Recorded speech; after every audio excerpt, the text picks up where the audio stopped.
All right, here's your chance to join wine educator Kirk Peterson at his natural wine tasting event. Limited tickets are still available for the event tomorrow night. And joining us now is Kirk Peterson himself.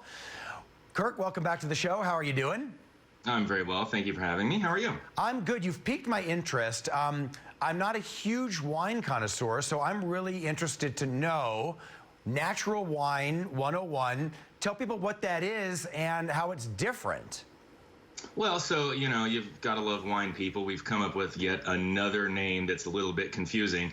Natural wine isn't so much of a style of wine as a category that encompasses many different types of wine. And the truth is you've had natural wine before and not realized it.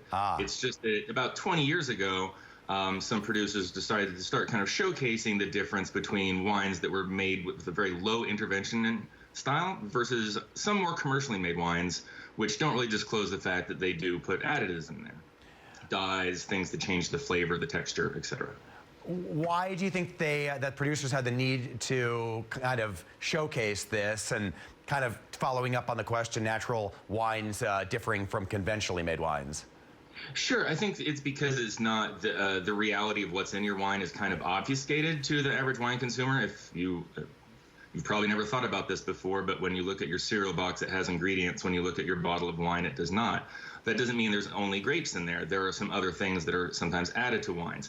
And then, of course, other times, there's nothing added to the wine. It's simply just grape juice and yeast, but there's no labeling, so there's no way to really know. So producers saw that as a marketing opportunity to kind of showcase the purity of their wine versus against their larger scale counterparts. Okay, before we talk about tomorrow night's event, okay, I got a question for you. Like I said, I'm not a big, wine is down on the list of things I order when I go to a bar or in a dinner situation.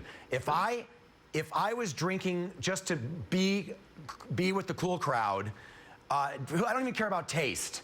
I just want to be cool. What do I order in a pinch? What's my one glass?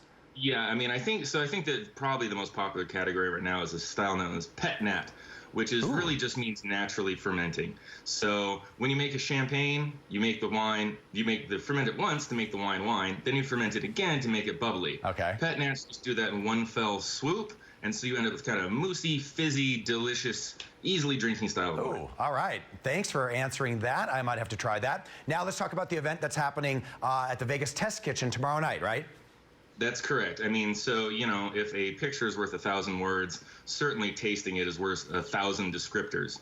We're going to be offering 5 wines that are a survey of styles so that you can kind of wrap your mind around what all these different wines taste like, as well as accompanying them with food pairings from Yukon Pizza and sliced sushi.